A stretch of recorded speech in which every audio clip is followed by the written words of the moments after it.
வணக்கம் நேர்களே. அரசியல்ல அவங்க ரெண்டு பேரும் கீரியும் பாம்புமா எதிரெதிர் துருவங்களா நின்றிருக்கலாம். ஆனால் பாசம்னு வந்துட்டா அவங்கள மிஞ்ச ஆளே இல்லை. புரட்சித் தலைவர் எம்ஜிஆர் அவர்களை ஒரே ஒரு வரியில கதறி அழ வைத்தார் கவியரசு கண்ணதாசன். கவிஞர் அமெரிக்காவில் மரணப்படுக்கையில் இருந்தப்போ தமிழ்நாடே உறைஞ்சு போன அந்த உருக்கமான சம்பவம் என்ன, வாங்க இன்னைக்கு பார்ப்போம். 1981 கவியரசு கண்ணதாசன் அவர்கள் கடுமையான உடல்நலக்குறைவால் அமெரிக்காவில் இருக்கிற மருத்துவமனையில் அனுமதிக்கப்படுறாரு.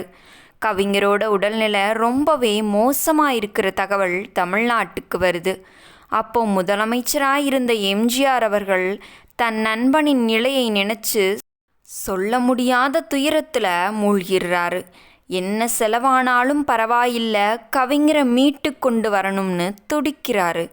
அமெரிக்கா மருத்துவமனையில் மரணத்தோட போராடிக்கிட்டு இருந்த கவிஞருக்கு தான் இனி தாயகம் திரும்ப மாட்டோம்னு நல்லாவே தெரிஞ்சிருச்சு. ஆமாம், அப்போது அங்கிருந்தபடியே அவர் எழுதிய கடைசி வரிகள் தான் தமிழ்நாட்டையே உலுக்கியது. அதில் நான் நிரந்தரமானவன், அழிவதில்லை, எந்த நிலையிலும் எனக்கு மரணமில்லை அப்படின்னு எழுதினார். ஆனால் அதை விட எம்ஜிஆரை நெஞ்சு உருகி அழ வச்ச வரி எது தெரியுமா?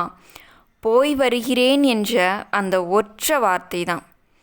கவிஞர் எழுதிய போய் வருகிறேன் என்ற வரிகளை கேட்டதும் அரியணையில் இருந்த முதலமைச்சர் எம்ஜிஆர் தனது நண்பனை இழக்கப் போகிறோம் என்ற வேதனையில் ஒரு குழந்தையைப் போல விம்மி விம்மி அழுதாரு.